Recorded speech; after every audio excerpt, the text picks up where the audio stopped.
وَتِلْكَ الْأَمْثَالُ نَضْرِبُهَا لِلنَّاسِ وَمَا يَعْقِلُهَا إِلَّا الْعَالِمُونَ. Kemudian at-tawassul al-mamnu'. Kemudian Syekh penulis menyebutkan tawassul yang dilarang, wa huwa du'aul amwat.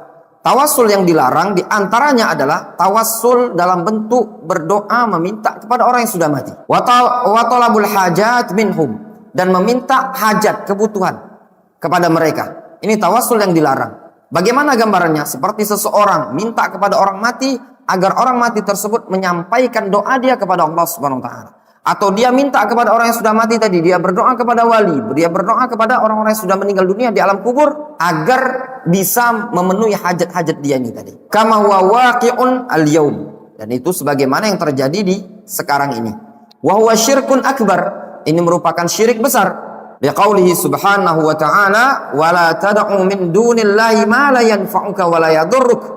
Fa in fa'alta fa innaka idzan minadh dhalimin. Allah Subhanahu wa taala mengatakan, janganlah kalian menyeru berdoa kepada selain Allah Subhanahu wa taala sesuatu yang tidak bisa memberikan manfaat dan tidak pula bisa memberikan madarat kepada engkau. Fa in fa'alta, kalau seandainya engkau melakukannya, fa innaka idzan minadh dhalimin, sesungguhnya engkau termasuk orang-orang yang zalim. Ai minal musyrikin. Maksud zalim di sini termasuk orang-orang musyrikin. Meminta kepada selain Allah Subhanahu wa taala pada perkara yang tidak dimampui kecuali Allah Subhanahu wa taala merupakan syirik. Siapa yang meminta kepada Ratu Nyi Blorong atau Nyi Roro Kidul atau kepada wali yang dianggap wali dalam keadaan dia sudah meninggal dunia, dia minta hajat, sesuatu yang tidak bisa diberikan atau tidak bisa mengabulkan kecuali Allah Subhanahu wa taala, yang mana perkara tersebut merupakan hak rububiyahnya Allah Subhanahu wa taala, maka tindakan tersebut dikatakan syirik. Bahkan bisa dipastikan orang-orang yang sudah mati tidak akan mungkin bisa mengabulkan walaupun perkara tersebut dimampui oleh orang yang hidup. Perkara tersebut mampu diberikan oleh orang yang hidup, tapi ketika seseorang sudah mati, maka dipastikan dia tidak bisa pasti tidak bisa mengabulkan permohonan orang yang meminta kepada dia. Amma tawassul bi jahir Rasul sallallahu alaihi wasallam. Adapun bertawassul dengan kedudukan Nabi sallallahu alaihi wasallam, kemuliaan Nabi sallallahu alaihi wasallam, ka qaulika ya Rabb bi jahi Muhammadin ishfini. Itu seseorang mengatakan, ya Rabb, sungguh dengan kemuliaan Nabimu, dengan kedudukan Nabimu, dengan keagungan Nabimu, ishfini, sembuhkan aku. Fa hadza bid'atun. Ini adalah bid'ah.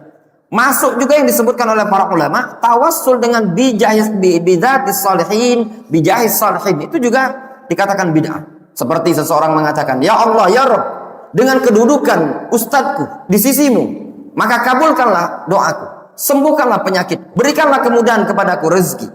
Itu semua merupakan kebid'ahan, sesuatu yang tidak dibenarkan dalam syariat. Kenapa dikatakan bid'ah? Dikarenakan sahabat tidak pernah melakukannya kepada Rasul alaihi salatu wassalam.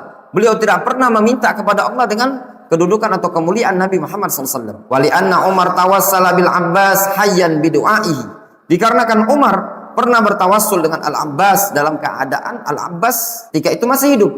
Yang dilakukan oleh Umar tawassul bidu'aihi adalah tawassul dengan doanya Abbas, bukan dengan kedudukan Abbas, bukan dengan ketaatan Abbas Ibnu Abdul Muttalib. Walam yatawassal bir Rasul ba'da mautihi.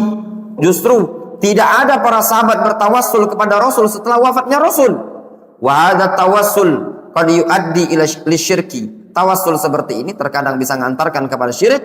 Wa dzalika idza taqada anna Allah muhtajun liwasitati basharin kal amir wal hakim.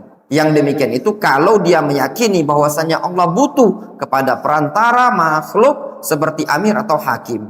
Li'annahu syabbahal khaliq bil makhluk, dikarenakan dia telah menyerupakan al-khaliq dengan al-makhluk. Wa li ma'rifatil mazid min at-tafasil wa adillati hadzal mawdu' yuraja' risalatu at-tawassul wa ahkamu wa anwa'u li Syekh Al-Albani. Kalau ingin tambahan yang lebih detail lagi, lihat kitabnya Syekh Al-Albani At-Tawassul wa ahkamu wa anwa'uhu, atau kitab yang ditulis oleh Syekhul Islam Ibnu Taimiyah rahimahullah taala, Qaidatun Jalilatun fit tawassul wal wasilah. Kalau mau minta saja kepada Allah Subhanahu wa taala. Tidak usah melalui perantara orang-orang saleh yang sudah meninggal dunia atau kedudukan orang-orang yang mulia di sisi Allah Subhanahu wa taala.